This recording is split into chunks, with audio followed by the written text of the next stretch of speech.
different plants, different voices, and different ways of having conversations.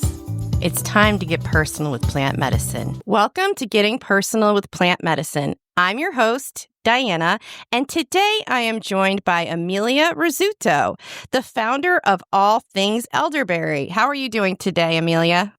Hi, I'm doing great. Thank you so much for having me. Well, thank you for being here. As I'm speaking to you, I'm actually holding your healing balm. I have it on my desk because I love it. Yes. I use it on my son all the time. Anyway, so as I just said, elderberry, we're talking about elderberry today because you have a fantastic company called All Things Elderberry. So what inspired you to begin this? Like, what was your personal reason for choosing elderberry and creating this line of products?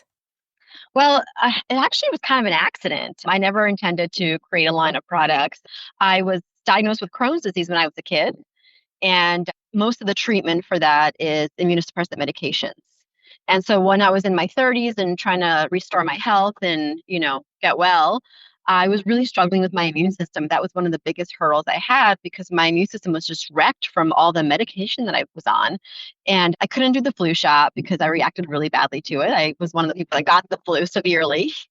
So I was like, nope, I'm not going to do that. And I was looking for natural remedies. I'd gone back to school trying to heal my body. And once I started researching, elderberry started coming up all over the place. Elderberry for immune, elderberry for immune. And I live in Missouri. So that made it really easy for me to get fresh elderberries. We have lots of elderberry farms here in Missouri. We're leading the way in commercial farming. And so I got some fresh elderberries and just started making some syrup for myself on my stove. And that's how I was led to elderberry. That's amazing. You know, I've been using elderberry for so long, and it wasn't until I read your story that I was like, oh, you know what? I also have Crohn's disease, and I also can't take the flu shot, and I chug elderberry. And I was so excited to find out about your company because you have such a wide variety. It's not just the elderberry syrup, right? You have Right. teas and balm, like I just talked about, which I just think is so cool because it sounds kind of weird, but I never thought about it being in those applications used in those ways, right? And I don't know why. I didn't think about it, but I think that's really awesome that you were able to find something that boosted your immunity and it was natural and it's delicious. So, how you already spoke about how it kind of impacted your health, but did you have like an aha moment where you were like, there's something that's helping me here? I mean, did it take a while? Because I know for me, I have a lot of plant medicines in my routine, and sometimes it's a little difficult to narrow down what does what, you know? Yeah. So at first, I've been using this plant for a long time. So as I learned about the plant more and more, I kind of use it in different ways in my life. At first, it was all just immunity for me. So what I learned was you use elderberry when you're sick. And so I just had it on hand during cold and flu season. And as anybody was starting to get a little sick, we would just take it high dose.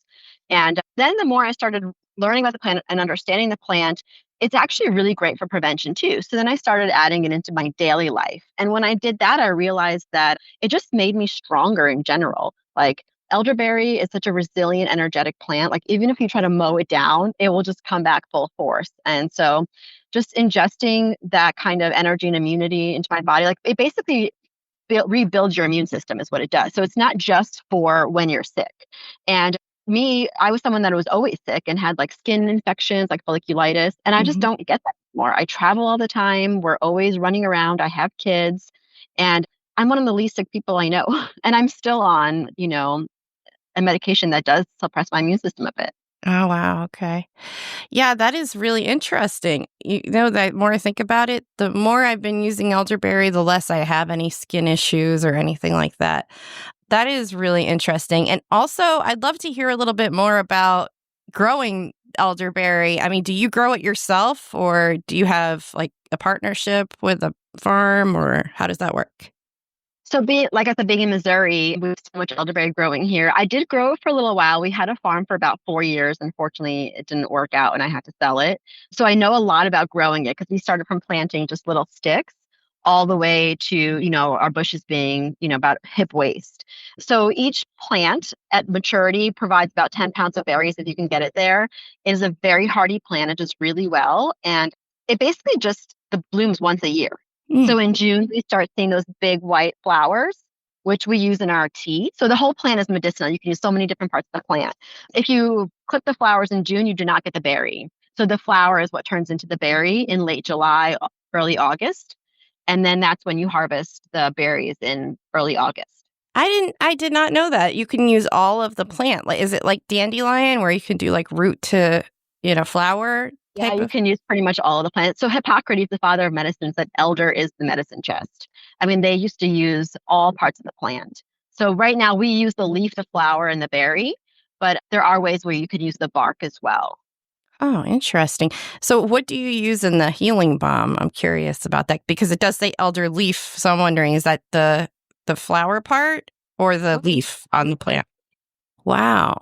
That So is so the interesting. the leaf is known for burns. So they're using it in burn centers. The leaf is very, very good for burns and healing cuts and scrapes, whereas the flower is very soothing to the skin. So if you have any kind of skin irritations or like rashes, it can really help soothe it.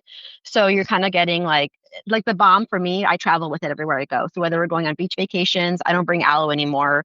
I mean, it's amazing for sunburns, for sun-kissed skin. It's great for bug bites, cuts, bruises. So I just bring that little tin. I throw it in my backpack and it's amazing for everything. No more Neosporin, no more aloe, none of it. It really is. I've used it on bug bites already and skin irritations. And my son was having an issue with this. I think he had like a contact dermatitis Mm. and it was gone. I used it on his hands for like 2 days straight and it's gone now. So That balm is really powerful. There's also Missouri organic grown hemp in there as well. right, I did see that and I was wondering like what was the reasoning behind that? I mean, obviously I know it can help with pain relief, but is there a reason that you married CBD and elderberry together or elder Well, it's leaf? just, yeah, it's inflammation, Mhm. it's pain relief, it's healing. I mean, CBD is incredible too. So, and we had the opportunity to source really good, clean source here locally in Missouri. And we just wanted that balm to be like an all purpose, super potent, like one use for everything. So, what has been the most surprising moment in this journey for you? Gosh, well, the education piece has been kind of interesting for me because, even though this plant has been around for so many years, like I said, it was like, Hippocrates, like, said that it was the medicine chest. People are still like, oh, I never heard of that. Or what is this plant? And everybody only thinks of it for, oh, it's just for the immune system. So I just think it's like amazing how this ancient plant has been around for so long and people have no idea how to use it, what to do with it, what's the best thing to do. We're just rediscovering it. Mhm. And finally, science is catching up. Like there's so many studies going on now for so many different uses for elderberry. So I think that's been kind of neat. Yeah, I think for me personally, it works better than anything like Zicam or, Coldies or whatever those emergency remedy type things. Just chug it, more than normal. And I try to put it like in my teas. And I mean, you sell a tea now, which I think is fantastic. So, talk to me a little bit more about how you decided to move into other products other than the syrup. I mean, what led you to make the healing balm? Is just educating yourself over time? Well, once we realized that the whole plant is medicinal, it's like why not start using it? It's a waste to just clip the berries. The leaves start blooming in the springtime, and I always believe like you should start with what's natural first. So I'm not saying that pharmaceuticals are bad or sometimes we need that kind of intervention, but I feel like if we can start with what Mother Nature has to offer, let's start there first. And elderberry is not just for us for when we're sick. That whole plant, I think, makes us more healthy in general and more resilient. And it's great for brain health. It's great for blood circulation. It's great for immunity. So why not incorporate it every day instead of just like when we're sick using a potent syrup like we have our elixir, but it's delicious in a tea and then you're getting the benefit of it every day. We have an elderflower chai tea. Elderflower is also great for respiratory health. It boosts your immune system, great for sinuses. So if you could just add like a little bit every day, why not? And it's also part of like growing the community here in America.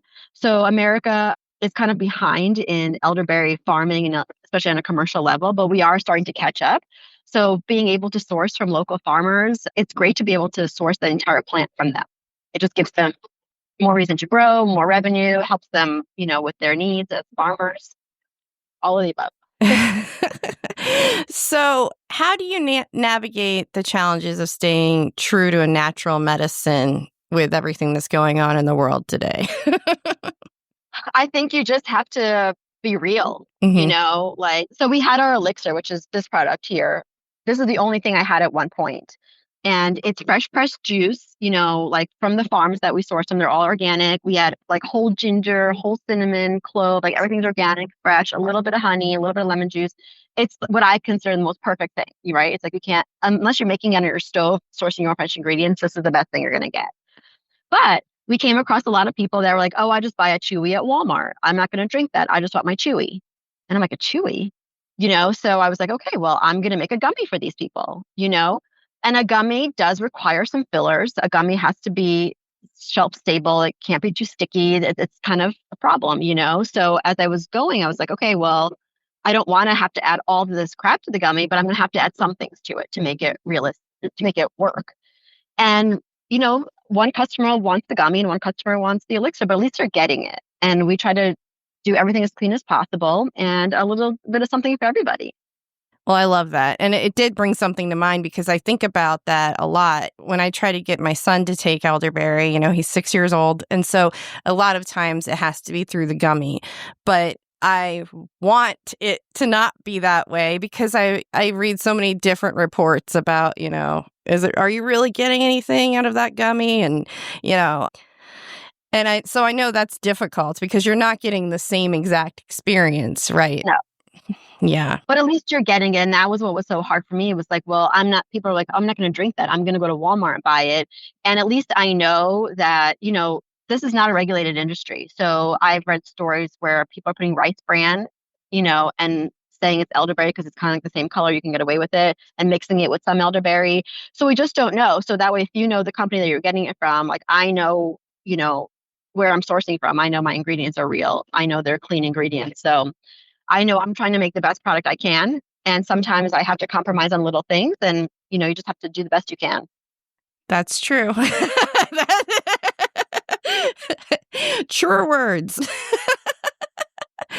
Yeah. So, what's your vision for the future of plant medicine and holistic health and how elderberry will fit into that going forward? Because I am noticing that there is more acceptance and awareness of the plant. And it's funny because I always assume everyone knows that elderberry is a very important tool in your toolbox, but it's not really that well known. So what is your vision? What are your hopes for the future of elderberry and where it fits into plant medicine? Well, education is number one. I'm really excited to teach people about how amazing this plant is. Our university in Missouri is doing a great job. They're doing a giant study on brain health as well. Oh, So elderberry is one of those things that can cross the blood-brain barrier. And so they're starting to study what it could do for Alzheimer's and dementia, what it can do for tumors and brain cancer. So there's so much research going into it. And so I think it's great for people to understand that, this is not like I'm sick, I need to get elderberry. This is something that can be in your life. Like we have jelly, we have teas, we have gummies, we have honey, our elderberry honey. I love the honey. Yeah, thank you. It's delicious. So the mission is basically bringing the plant back into modern medicine cabinets and kitchens, like into your daily life, like not just when you're sick. And so I'd love to keep expanding the product line into daily use products and just keep teaching people about it. That is really cool. I would love to see something in the way of baking because I have been trying to figure out a way to bake my plant medicine into cookies and things like that. Like I'm making lemon balm cookies today.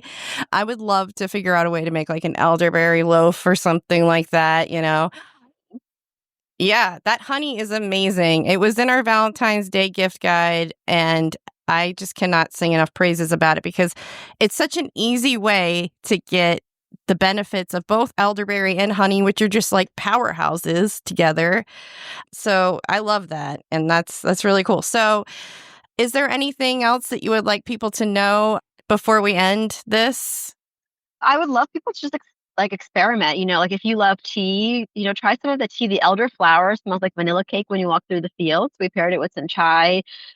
And do some research. Look up the plant. It's just a fantastic plant. It's just been around forever. It's so hardy. It grows really well. You could even plant a bush in your yard. There's a lot of like fun mystical properties about it. Like they say a little fairy lives in the plant and protects your home.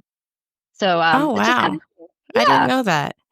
That is really cool. I can't wait to have a backyard so I can grow